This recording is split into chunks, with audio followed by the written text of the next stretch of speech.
Imagine an empire that left behind almost no diaries, no newspapers, no personal letters from its poorest citizens, and yet we can still reconstruct, almost to the coin, how trapped they were.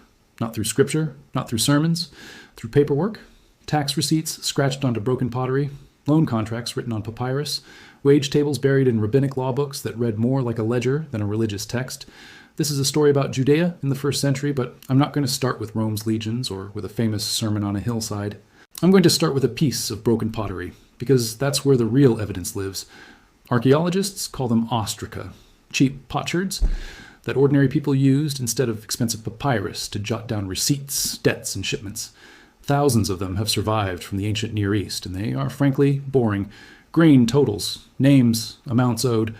But boring is exactly what makes them honest. Nobody forges a tax receipt to look impressive for future historians. And when you line up enough of these mundane little fragments, a pattern emerges that no sermon and no Roman senator ever admitted out loud. The ordinary person in Judea was working constantly and still falling behind, year after year by design.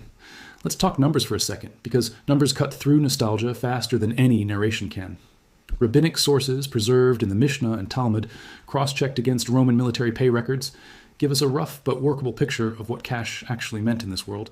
A common laborer might earn somewhere in the neighborhood of 1 denarius a day, if work was available, which it often wasn't.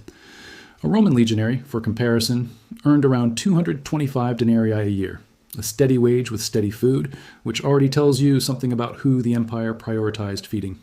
Now stack basic costs against that wage.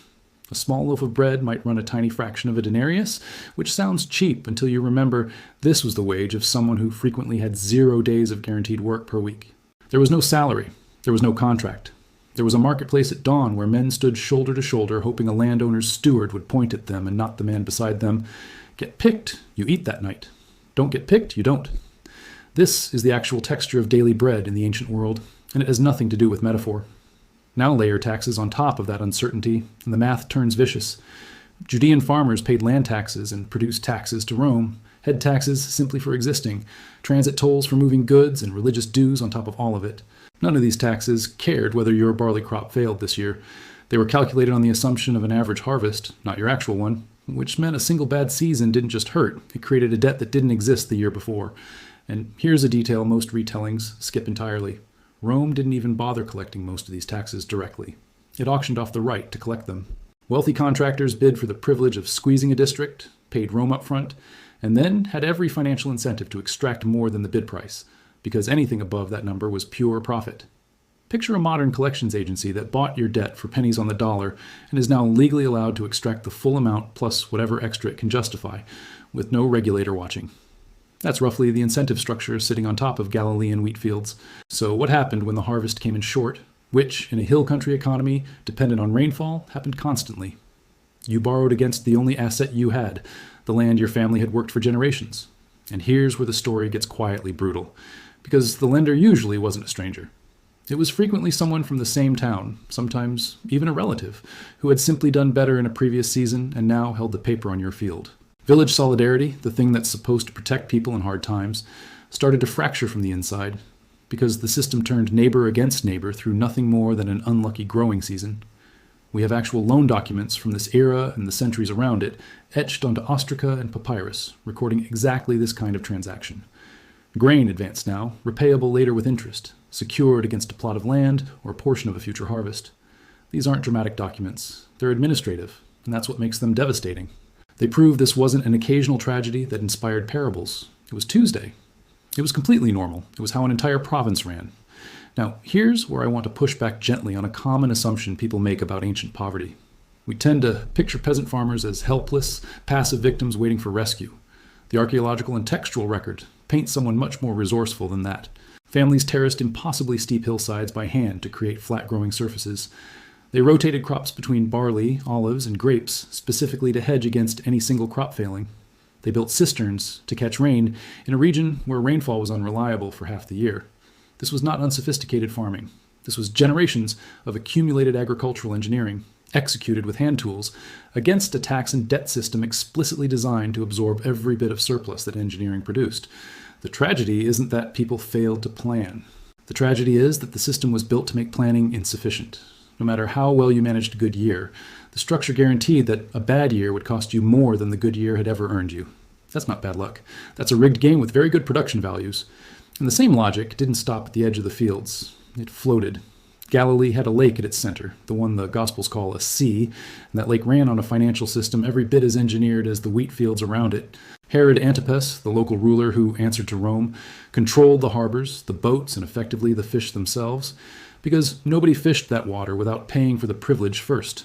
Archaeologists and historians studying the lake's economy have found evidence that fishermen handed over something like a quarter to nearly half of every catch, just for the right to keep fishing those waters, not a tax on profit. A tax on access. You paid before you knew if the nets would even come back full. Picture renting the right to use a public lake in advance with no guarantee the fish would show up that week.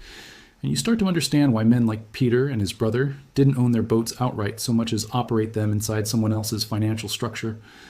There's a town on that same lake, Magdala, whose Greek name essentially translates to fish processing town, and the archaeology there is remarkable.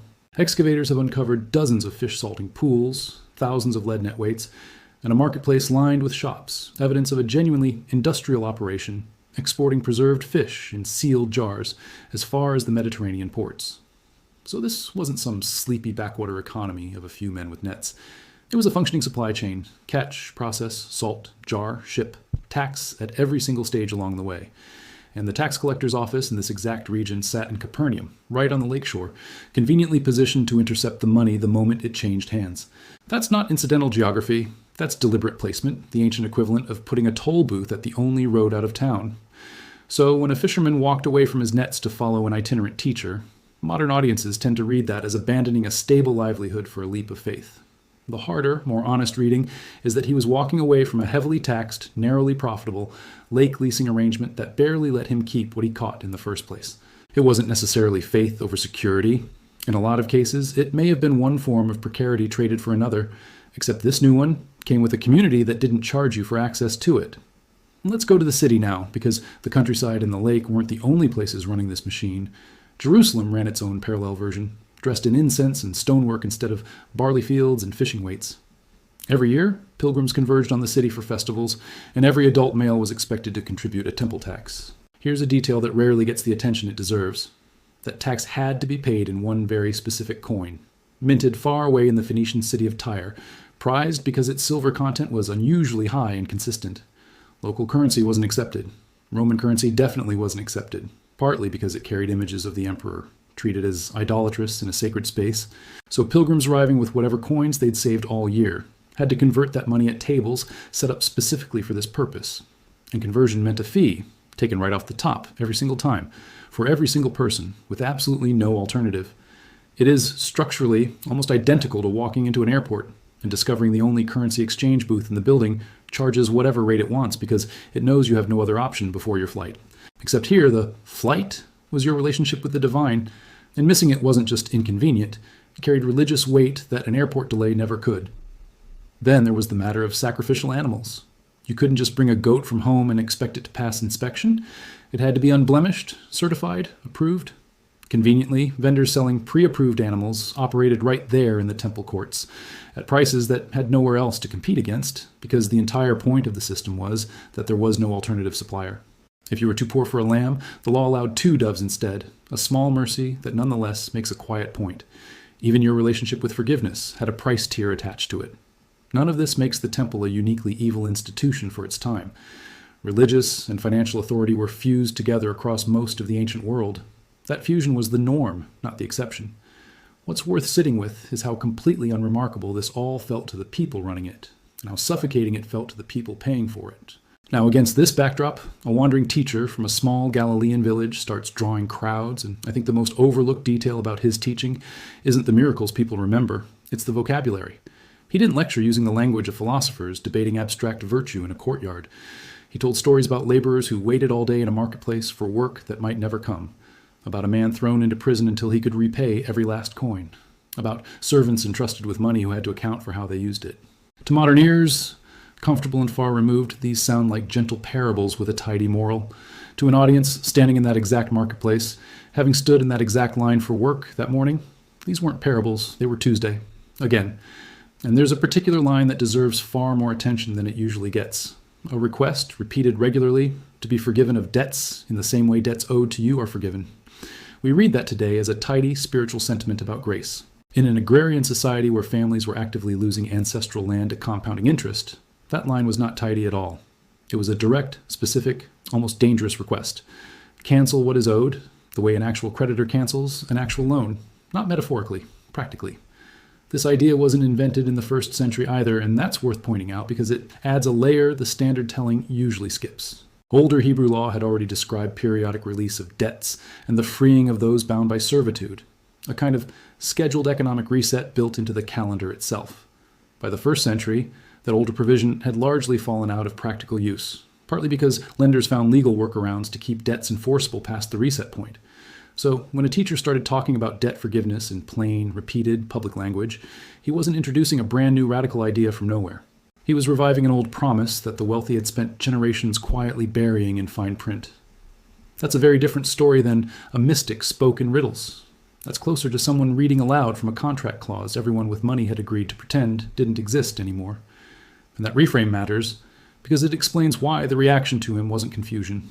It was alarm from exactly the people who benefited from the fine print staying buried. The confrontation in the temple courts is usually remembered as a moment of righteous anger, and it certainly was that. But look at the timing and the target with fresh eyes. This happened during one of the busiest pilgrimage weeks of the year, at the exact tables where the currency exchange fees were being collected, during the exact transaction that pilgrims had no way to avoid. Disrupting that operation even briefly wasn't a symbolic gesture about purity. It interrupted cash flow at the single most profitable moment on the entire calendar, in full view of an enormous crowd that had personally felt the sting of that exchange fee an hour earlier. If you want to understand why the response to this incident escalated so quickly, you don't need a complicated theological theory. You need to remember that disrupting revenue collection in front of an already strained, indebted crowd is the kind of thing that makes administrators nervous in absolutely any century. The Roman prefect and the temple leadership both depended on a calm, paying, cooperative population. A leader who publicly suggested that the poor weren't poor because they deserved it threatened something more dangerous than a riot. He threatened the justification for the entire arrangement. Because here's the uncomfortable truth running underneath this whole system. Extraction works smoothly only as long as the people being extracted from believe on some level that it's fair, or at least inevitable. The moment a population stops believing that, every tax collector, every loan, every temple fee becomes something people resent rather than something people merely endure. Endurance is sustainable for an empire. Resentment is not. We know roughly how this part of the story ends, historically speaking. Decades later, tensions that had been building for generations broke into open revolt. And when Judean rebels took control of Jerusalem in the opening days of that uprising, one of their very first actions was symbolic in a way that tells you everything about what this conflict was actually about underneath the politics. They went to where the debt records were stored and burned them. Not the armory first, not a palace. The archive of who owed what to whom. If you ever wanted a single image that proves an ancient war over religion and sovereignty was also, simultaneously, a war over compounding interest and lost land, that's the image. Rome's response was overwhelming and well documented. A siege, a destroyed temple, a treasury hauled away and reportedly used to help fund construction projects back in the capital, including, by some historical accounts, the Colosseum itself. The empire that built its wealth by extracting grain and silver from the edges of its territory ended this particular chapter by literally building a monument to its own entertainment out of the rubble of someone else's sacred economy. You could not invent a more honest metaphor if you tried. But militarily winning a war and winning the argument underneath it are two completely different victories, and Rome only ever secured the first one. Because here's what actually happened to the tax system after the temple fell, and it's a detail that rarely makes it into the popular version of this story. Rome didn't simply move on. It rebuilt the extraction machine in a new, almost spiteful form. A new tax was imposed on Jewish communities across the entire empire, not just in Judea, a tax that previously would have funded the temple in Jerusalem and now flowed instead directly to a temple in Rome itself. Think about how cold that is for a moment. The same religious obligation people had once paid toward their own sacred institution was now collected, under continued legal force, to help fund the temple of the very gods their conquerors worshipped. The money didn't disappear. It just changed which god's accountants got to spend it. That's not an afterthought to this story. That's the entire thesis of this video, condensed into a single line item on an imperial budget sheet. The old religious justification for the tax was gone, stripped away, openly admitted to be conquest revenue and nothing more. And yet, people kept paying it for generations. Because losing the argument about fairness didn't matter once the legions were standing in your town. Force can outlast persuasion for a remarkably long time. That's the uncomfortable part nobody likes putting in the headline. But force alone never actually resolves anything. It just changes the timeline on which the unresolved thing resurfaces. In the centuries that followed, small communities scattered across the empire kept practicing something quietly subversive. Pooling resources, sharing meals across class lines that Roman society treated as fixed and natural, treating debt between members as something to be released rather than collected. None of that required an army. None of it required overthrowing a government. It required people simply refusing to run their internal economy the way the empire ran its external one. And empires, it turns out, are far better equipped to crush a rebellion than to compete with a more appealing idea about how people should treat each other. So here's the question I actually want to leave you with, because I think it's more useful than simply marveling at how cruel the ancient world was. We assume our financial systems today are radically more advanced, more humane, more rational than a tax farmer auctioning off the right to squeeze a Judean village. But pull the thread a little. A predatory loan secured against the one asset a family owns. A fee charged simply for converting your money into the form a gatekeeper insists on accepting. A credit system where one bad year compounds into a decade of disadvantage, regardless of how hard you worked in the years before it. Think about how a single missed payment can trigger a default interest rate, which triggers a lower credit score, which triggers higher borrowing costs on everything else you touch for years afterward, none of which has anything to do with whether you're a careful, hardworking person. Think about service fees quietly layered onto wage transfers for people who don't have access to a standard bank account, charging the poorest customers more, in percentage terms, to access their own money than wealthier customers ever pay. Think about how often the way things are simply done turns out, on closer inspection, to be a structure that someone at some point designed very deliberately and then dressed up as natural law so nobody would ask who benefits. We didn't eliminate the structure, we just removed the togas. The genuinely unsettling lesson from first century Judea isn't that ancient people were exploited. It's that exploitation rarely announces itself as exploitation. It shows up wearing the language of normal procedure, standard fees, routine taxation, the way things have simply always been done. The receipts on broken pottery never call themselves unjust. They just record the transaction and move on. It's only when you line up enough of them, centuries later, that the pattern becomes impossible to ignore. So maybe the real question worth sitting with isn't what happened to that vineyard, or that village, or that family 2,000 years ago. It's which transactions happening around you right now will look exactly that obvious to someone reading the receipts 2,000